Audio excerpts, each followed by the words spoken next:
So we give up.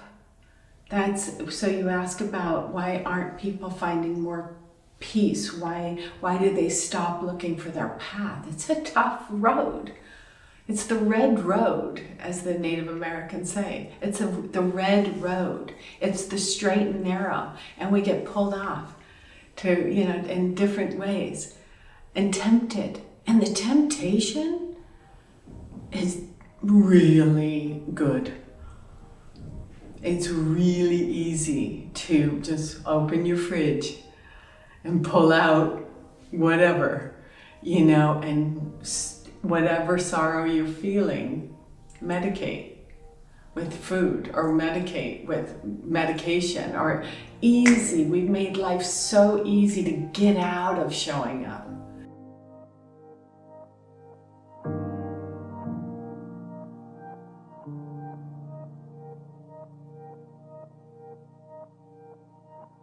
Hi, my name is Zenka Caro. I'm founder of LightNet and the Holo Movement Purpose Lab. And my passion and purpose is to remove the word impossible from our minds. And Karuna, our next guest, which means compassion, by the way, and she's incredibly tuned in and compassionate. It's almost like when she meets people, she can see through them, and in such an empowering and interesting way. She is a trained Kundalini Yoga practitioner. She studied for many years in India, Buddhism and Hinduism, and she also sees yoga as a total way of life. And she teaches everyone from schools to the Kundalini Research Institute to one-on-one sessions to weekend retreats. And she talks about yoga being an entire way of life. She's also studied with the Lakota Indians and is an incredible spiritual powerhouse. She lives in the middle of the woods and brings so much to our lives. This purpose and passion is to always make people feel loved, always make people feel seen, always not me make them, but be that for myself so I can hold space and be the lighthouse, the forklift, if you like, for other people just to feel that. And they don't know what, why, or how sometimes, nor do I. But I search for the essence of what the conversation is really saying to us instead of what we're saying in the conversation, as if we were listening to ourselves. Allowing the words to come through, because they're all in there. And yet our mindset has been damaged in ways of not trusting that insight. So I want for everyone to open that third eye point, doing the strangest things to do so. It's not the massage yourself. It's the divine massaging you. So why do we always get in the way of awakenings when they're about to happen? It's that temple effect, that steeple. Our ego just gets, we're almost there. And then we think, that's good enough. And I'm like, why? Why is that good enough? It's not good enough. You're not dead. You let it be continuous and keep growing and experiencing, because it's forever changing. We have 11 moon centers, women. Every 2 hours, we're changing. Every 2 hours. So wahe to the gents that can live under this umbrella. Men and women live together for a reason. Men and men, women and women. We all find our tribe, and we all need to enhance it. And yet we get full of fear and judgmental because we need excuses from the past, maybe raised with, fear, and so we want to find our purpose in our lifetime. And we don't want to hesitate doing that. And even if you break your arm, you don't go to opioids. You don't go to, you say, oh, this is the divine making this arm adjust my whole DNA, my whole way of thinking, and allow her, you have to, in 9 seconds, make a decision. And if you don't have that, wait, allow spaciousness. And in that 9 seconds, you can save lives. And when you put that Ad Gade Name, Jagad Gade Name, Sat Gade Name, Siddhi Gudu Deve Name around you, that's a protective shield. 9 feet in front of you and back of you from side to side. You're in this bubble. And you can be joy. You can. It's work. Self-love, self-care is work. But you can. It's possible for everyone, no matter what the condition. We turn everything into medicine, right? The fire, the moon, any stage of the moon, waxing and waning, we're all doing that all the time. Why do we have to be so perfect all the time? Let your blemish show. It's so sweet, isn't it? Instead of picking at it and making it worse. Just stop the behaviors, sit, breathe. Has helped me find my purpose. And believe me, I'd rather run out the door. Like, see ya, ciao. It's a lot of work, but it's such pleasurable work because it really turns itself around pretty quickly. Instead of the sabotage, activate. Yeah. Instead of medicate, meditate. Hands down. Line them up. All those demons. Every morning before the sun rises. Because that's when they come out. That's why when we get up, we're like, super grumpy sometimes. Our system is spiraling counterclockwise when we're sleeping. Digesting. Our diet has to be super clean. That doesn't mean I'm a vegan or I'm a vegetarian or I'm a carnivore. It just means how are you digesting your food? Because if your gut brain isn't working with your head brain and coming from your heart brain, we're missing something. We're out of balance. How I got to where I am with my yogic practice. Survival, second chakra, negative mind. Can't believe people are like this. Seriously? No one's like this. Where did all hatred come from? Where did all this, it's not even sadness, where did all this anger come from? So I started looking at myself. And when I was in my first career as a model, the most beautiful, stunning exteriors walked through the door, sat next to me. And if there was any kind of envy, jealousy, I thought so quickly early on in my career that I have to change this. If there's something I don't like about myself. I could see the mirror early on. Since I'm about 8 years old, I could see the sensitivity. So yoga stepped in, New York City, the Integral Center. I just happened to have an apartment right next door. God always surrounds me for survival. In everywhere I've lived. I mean, even in Paris when I started, I was always in these amazing spaces and I thought, how in the world could I be so lucky? And luck is relative. It's a way a young woman would think, there's something else divine besides, and I had no way of understanding death. I had no way of losing my own, self in sadness. I had no tools to understand it.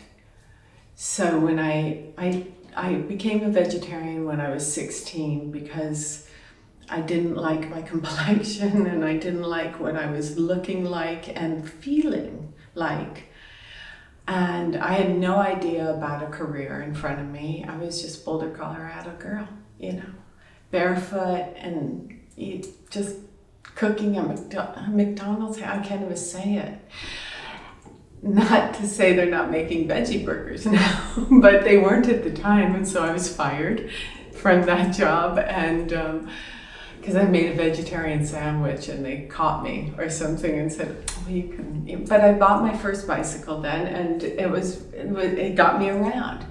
So I've always had this way of getting somewhere. And I knew somehow inside of me that, bless my mother for raising her, 4 children on her own, doing 3 jobs. I couldn't ask her for a new bike to get me around. So I had to go and get a job early and get that vehicle to move me. And it was so joyful that I was independent, but scared. So going to New York, Paris first and then New York was like very scary. So one has to realize that, there's a lot to do with those jobs that were offered me and why they offered me that particular job. And one of them was, there was so much, people would come up on the street and say, you make me so happy. And I remember that day when somebody saw me and on the Merv Griffin show. And it was like, oh, so there's always this and there still is that about receiving a compliment. But now I know it's not about me. At the time, I didn't understand, but now I know through yogic practice that it's all the divine, feminine, masculine.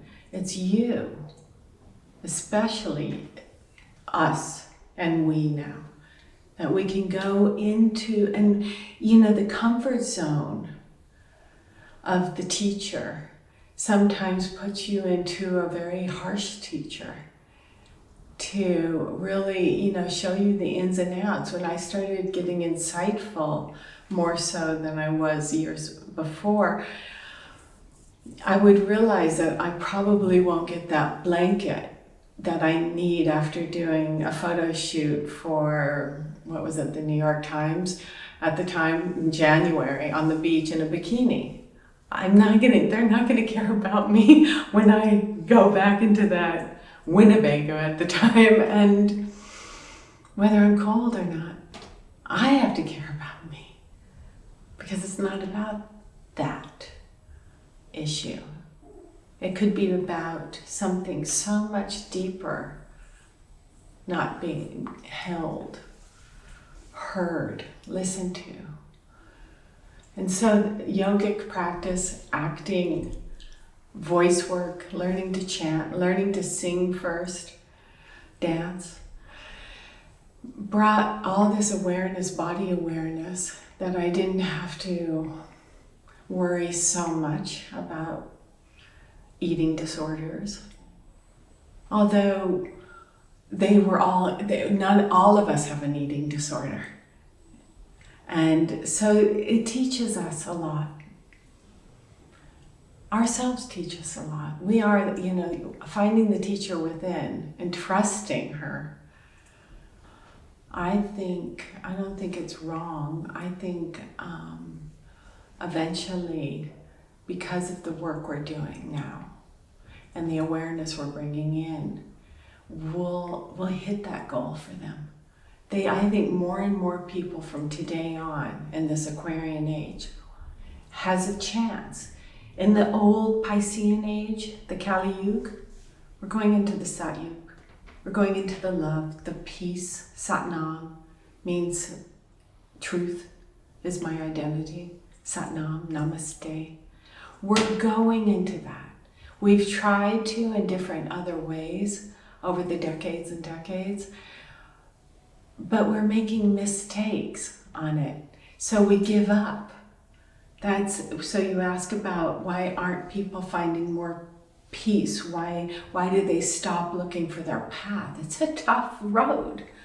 It's the red road, as the Native Americans say. It's the red road. It's the straight and narrow, and we get pulled off to, in different ways and tempted. And the temptation is really good. It's really easy to just open your fridge and pull out whatever, and whatever sorrow you're feeling, medicate with food or medicate with medication, or easy. We've made life so easy to get out of showing up. So wake up, grow up, clean up, show up, right? To show up, to open up, to lift up. So it's our job to be in the face of others, even if they go, oh no. But it doesn't matter where we go, she's always there. The duplicate resources that remind you now, you're so divine, you're so beautiful. I love that you want to do everything on your own and you believe you're good enough, and because that's where we start. But there's more. There's more in people. To answer your question, the first, to be honest, lazy,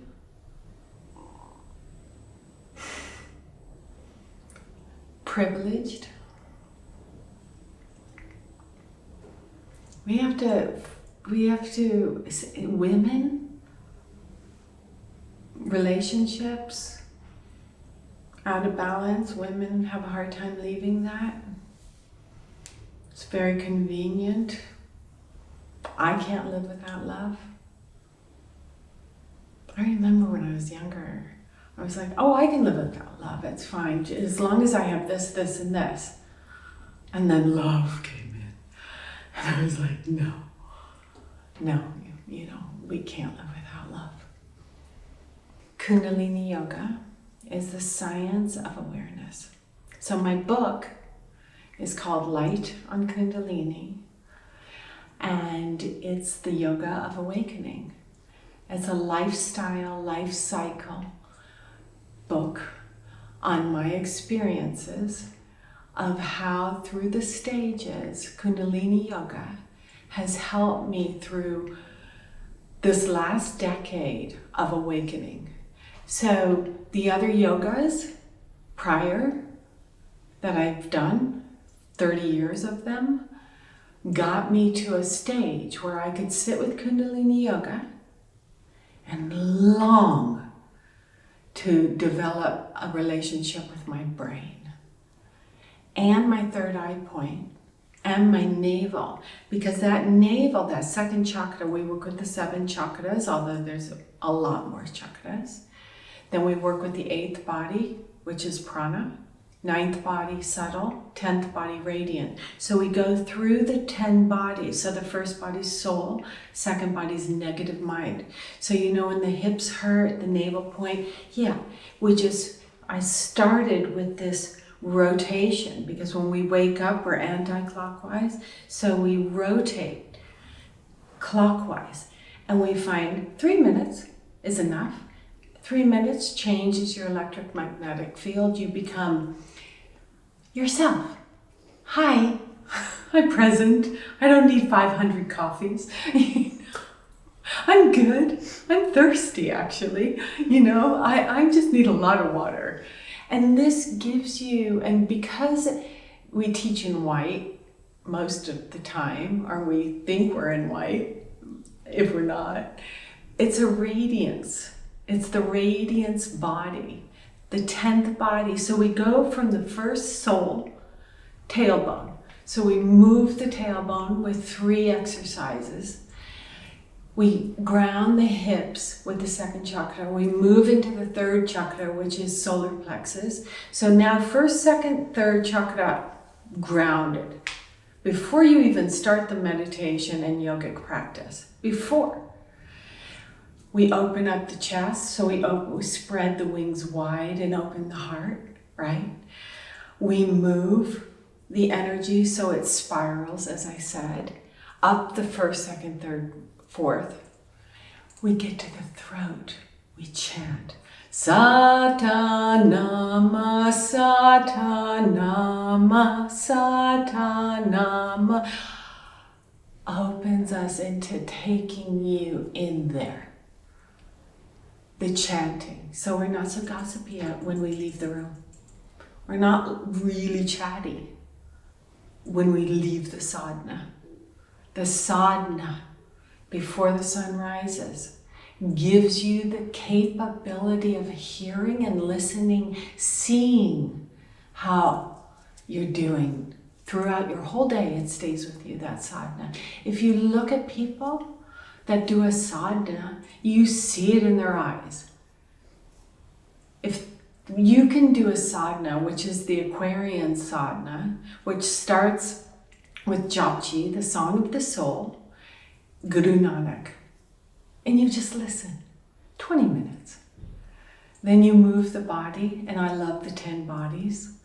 So you move through all the 1st, 2nd, 3rd chakra, 4th chakra heart, 5th chakra voice, 6th, 3rd eye point with Waheguru, Waheguru, Waheguru, Waheguru, soul, all my soul, all my soul.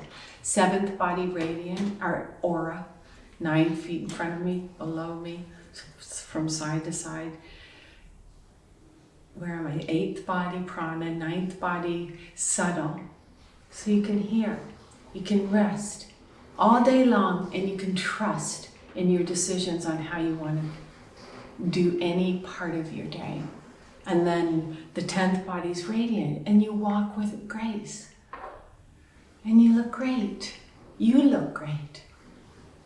From the inside out. And the silence that you feel from Kundalini Yoga, because the 81 facets of the mind are on Humanity's Stream.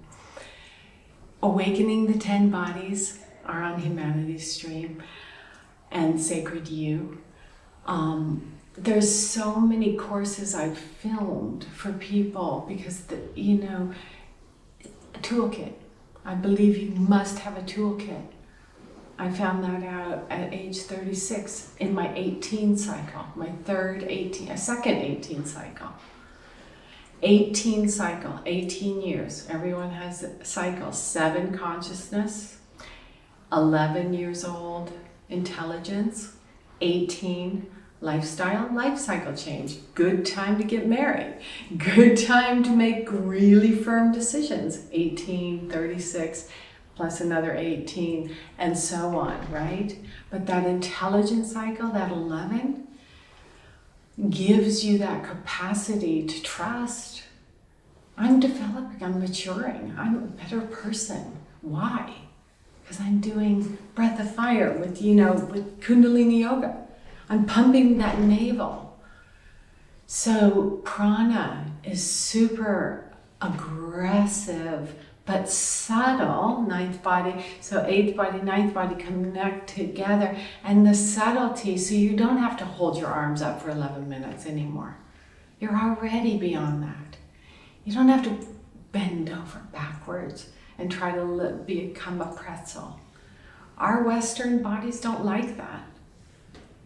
They're in India, when I went to, when I changed my life after Paris, New York, suddenly now 7 years in India. Every year, going back for more torture, But walking on the Mata Ganga by yourself, not gossiping, not around, just figuring, dipping in her and coming back out. The Mata is rough. She flows so hard that they have chains to hold you, for you to hold and to hold you so you don't go down the river. And it's very, very awakening. It's the fire energy in the second chakra. And so we don't want to live in the second chakra. So you say, how do you change the world to make it a more peaceful place? Get everybody to do breath of fire. Because when you pump your navel, it starts to really get all the aggression out of you.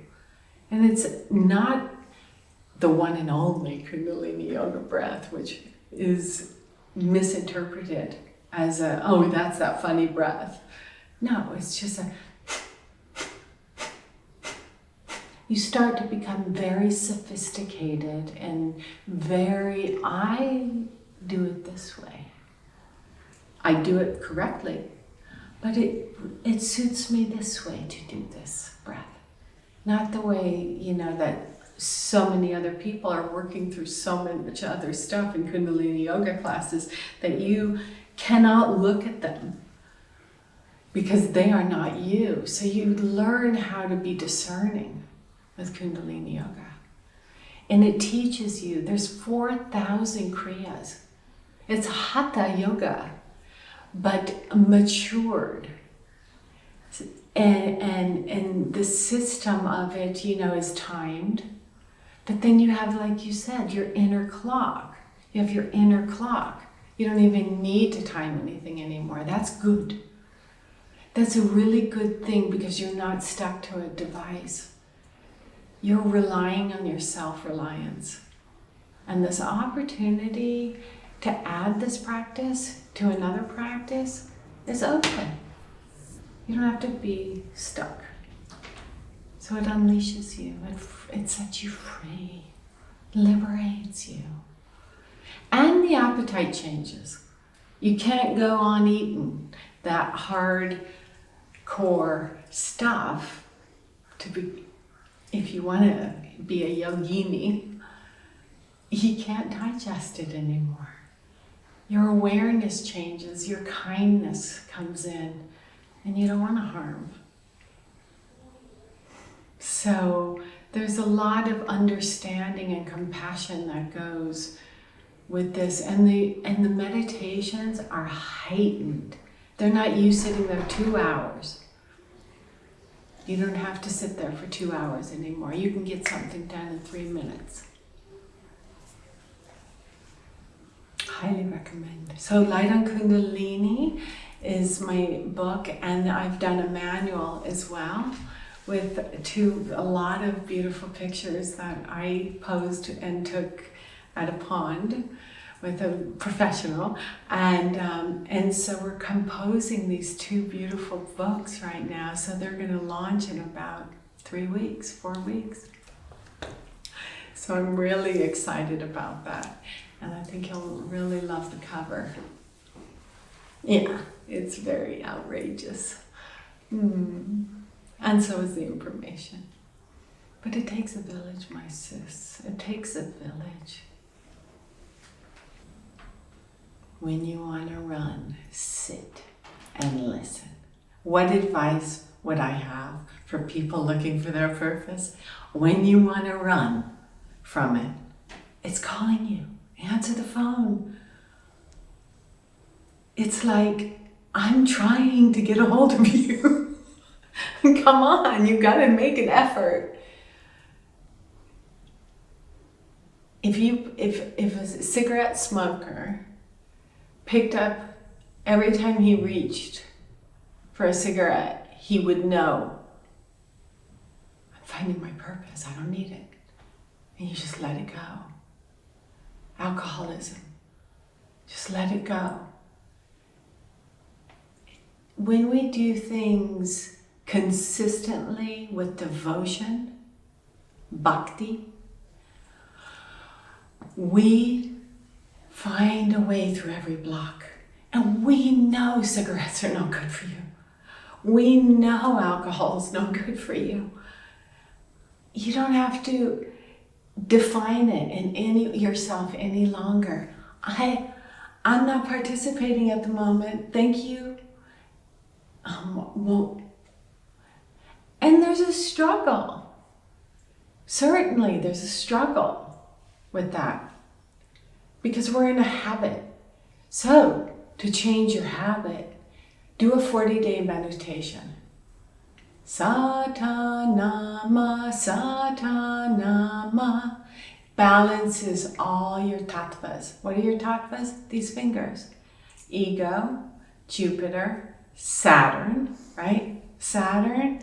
Yeah, Saturn, Saturday, Saturn. He comes in.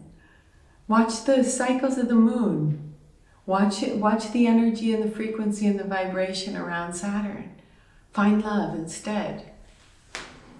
People don't look at their anger much more when they figure out, oh, yeah, my ancestors were super angry and I'm here to change that behavior. I'm going to take responsibility.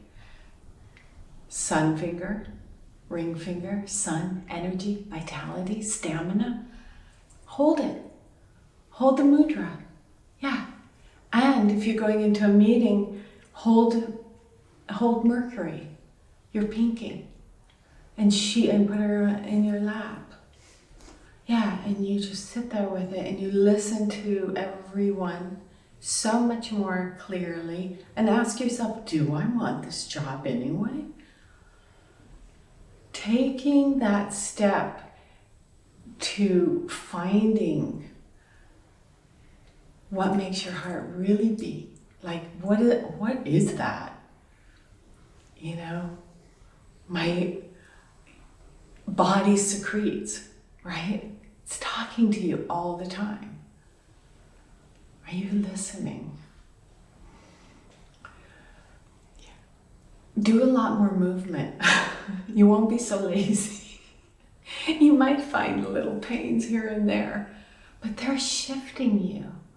Your back goes out. Oh, I need more support.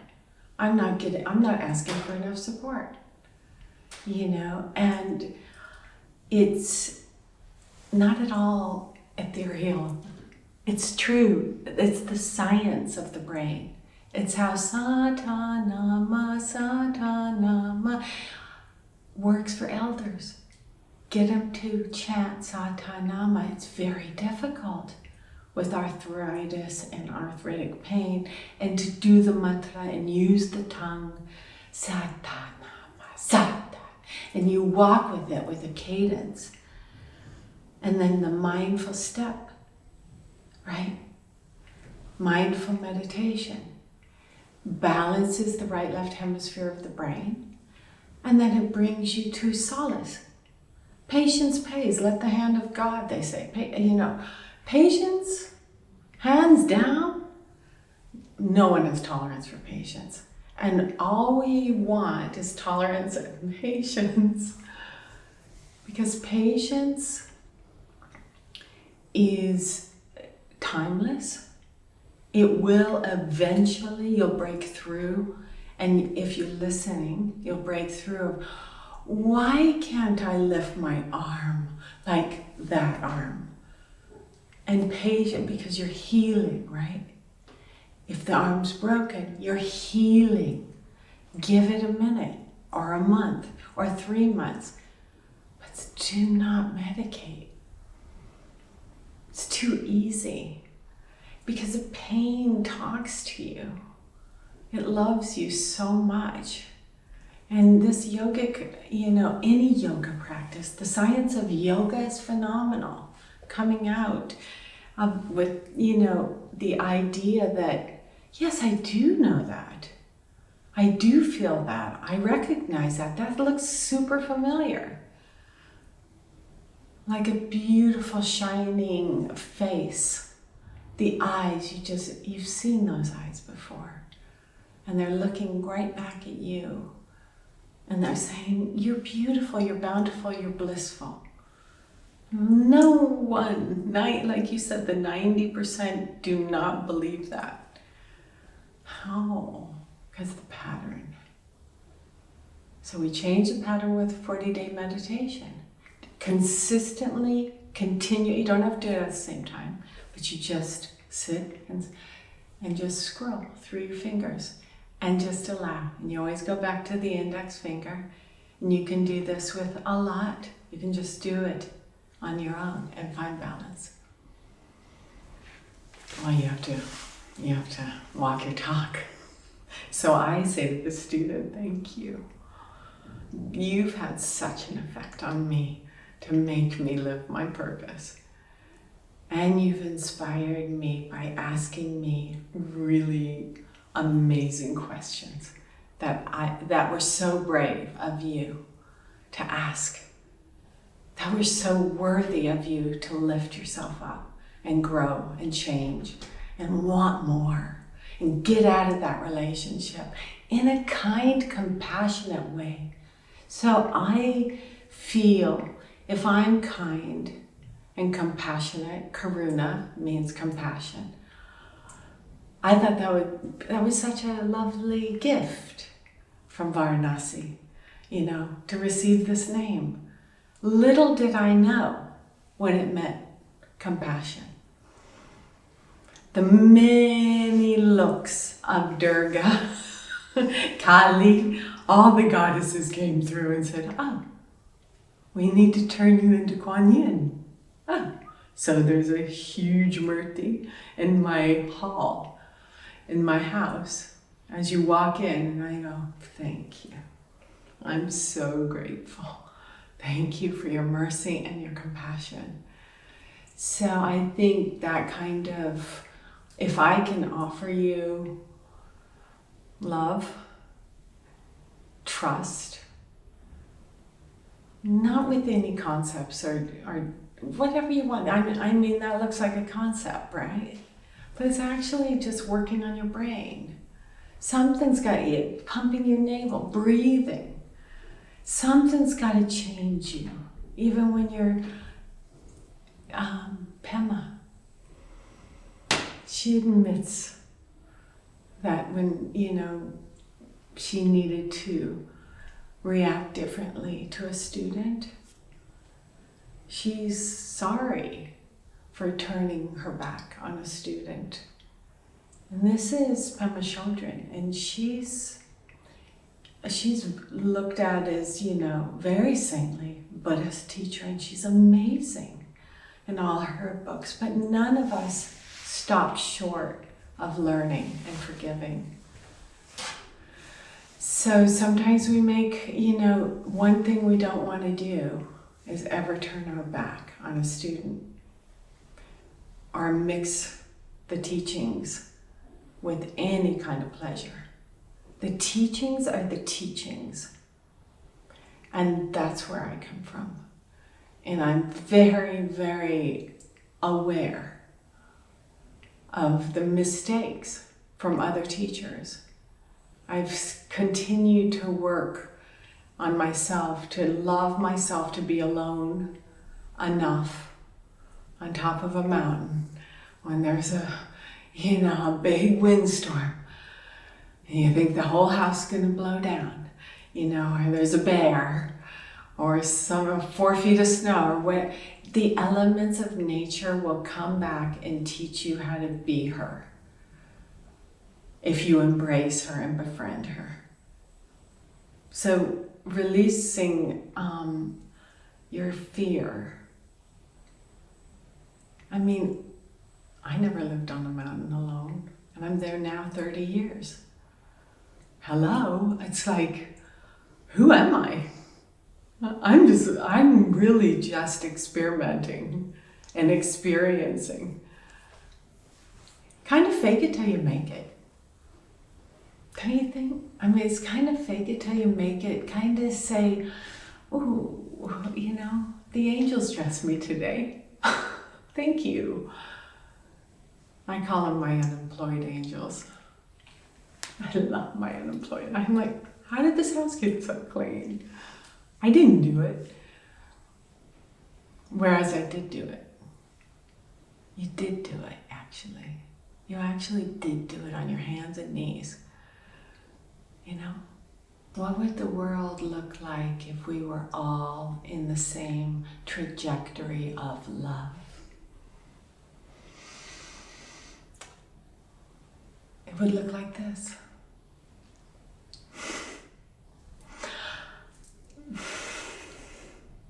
There would be no suffering. There would be no war. There would be no outrageous people killing and doing all that stuff we're witnessing. It's worse than it ever has been because it's at the pinnacle of dropping it.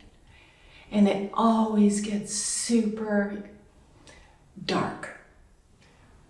So the world would look so light, so bright, that everybody would just be helpful to each other. If you had an accident, if you had, an extra, hand, when you needed that, one would just show up because everyone would know, not being in everyone's business, but they would just be told, call Karuna, call whoever it is. But yet we're so confined to this idea of only my family, only this section can go with this section, races, all this judgment. So that's what categorizes us and compartmentalizes us and puts us in this where we start believing that's us. So there's no openness. When I went to Paris, I would walk around the corner and I'd go, hi, to anyone. And then, boom, bonjour. Or not even a friendly hello. And, I started shaking my inners. And I was like, oh, so mean. And yet my high came from, my upbringing. So we have to go back and look at that 7-year-old. And we have to embrace our inner child. Because if we don't speak to her, in my case, she's going to be like kicking you in the shin, going, I don't feel safe here. It's a part of us. So I love this interview because it's such it just makes me want to just really look at the parts that didn't work for me. More than make me feel I'm being watched or I'm being witnessed, or because we're all in that. So what? Be light. Be the lighthouse. Walk the straight and narrow red road. Try not to get distracted. Don't fill your belly so full that you feel miserable after an amazing meal. Take a little, chew more. Chew, chew, chew, chew. Chew 52 times a piece of broccoli and it turns sweet. It's amazing. And so if we all ate together and slept, we'd sleep so much more peacefully. In a way, with a way of integrity, of dignity, of grace, politeness. It's all the things we have in us.